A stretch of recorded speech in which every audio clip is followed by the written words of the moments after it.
Dan pembahasan materi nanti akan saya minta untuk 15 menit, dan sesi tanya jawab saya berikan 15 menit.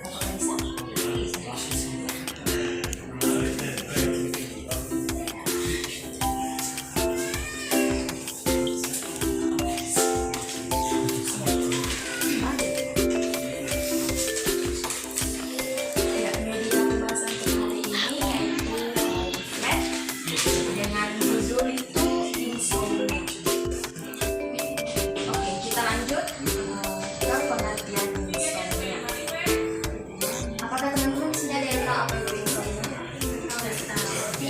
Atau mungkin pernah dengar? Kalau begitu saya sedikit jelaskan, insomnia itu adalah kelainan dalam tidur. Memang insomnia ini bisa bersifat menakut atau kronis, tapi sebelum itu dia sifatnya itu berulang-ulang. Sebenarnya insomnia ini juga karena kesalahan dari diri sendiri. Tidak mau, tidak ada kesempatan untuk mempertahankan hidup kita. Berikutnya penyebab insomnia. Kalian tahu penyebab insomnia? Tadi kan sudah dijelaskan sedikit tentang apa itu insomnia. Sekarang kita masuk ke penyebab insomnia. Insomnia itu terbagi menjadi dua. Ada primer dan juga sekunder. Nah, kalau insomnia primer ini penyebabnya itu karena terlalu memikirkan pekerjaan, kondisi kesehatan, hingga stres juga itu bisa menjadi penyebab insomnia. Ada juga karena kebiasaan buruk dan juga lingkungan yang tidak kondusif, seperti lingkungan yang berisik atau mungkin dengan aroma lingkungan yang tidak disenangi oleh diri. Berikutnya insomnia sekunder. Kalau insomnia sekunder ini penyebabnya itu seperti gangguan psikologis. Memang sedikit berhubungan dengan stres, tapi kalau gangguan psikologis ini dia belum terlalu mencapai ke stres. Kalau stres itu sudah tidak bisa diobati, namun kalau gangguan psikologis ini bisa mencari alternatif lain untuk melepaskan gangguannya. Itu seperti kecemasan, depresi dan lain-lain. Lalu berikutnya ada kondisi yang menyebabkan ketidaknyamanan pada malam hari, seperti mungkin pasien itu dia asma dengan keadaan malam yang dingin, otomatis dia mempengaruhi daya nafas dia. Itu juga mempengaruhi. Kita lanjut di faktor risiko penyebab insomnia.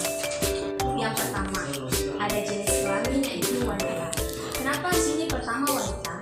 Karena wanita itu kan ada masa dimana dia hamil. Nah, sebelum hamil ada namanya menstruasi. Maafnya untuk lelaki ya, tapi kalau perempuan pasti. Menstruasi itu kan otomatis akan terjadi perubahan hormon dalam tubuh. Nah, hal itu yang membuat adanya ketidaknyamanan dalam tidur. Dan itu juga merupakan faktor risiko penyebab terjadinya insomnia pada wanita. Yang kedua ada kondisi medis.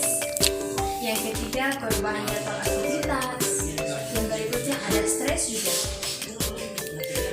Yang berikutnya itu gejala insomnia. Nah, teman-teman harus tahu gejala-gejala insomnia supaya sebelum terjadi insomnia teman-teman sudah bisa tahu.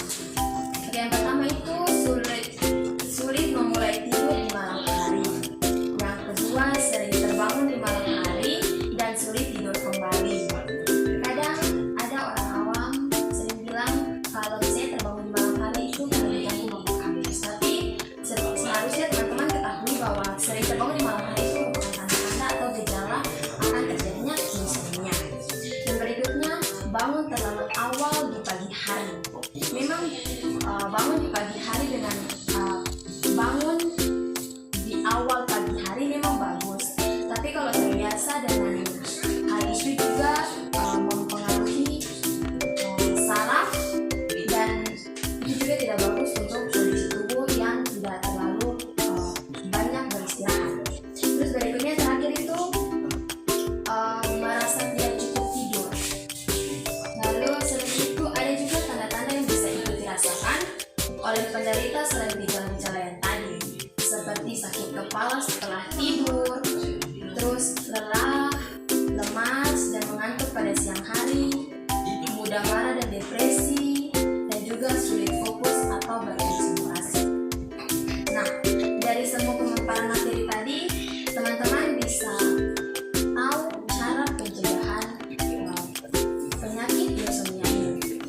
posisi payang, posisi telentang, supinasi, atau semua gaya, semua posisi yang penting rileks dan nyaman saat melakukan istirahat.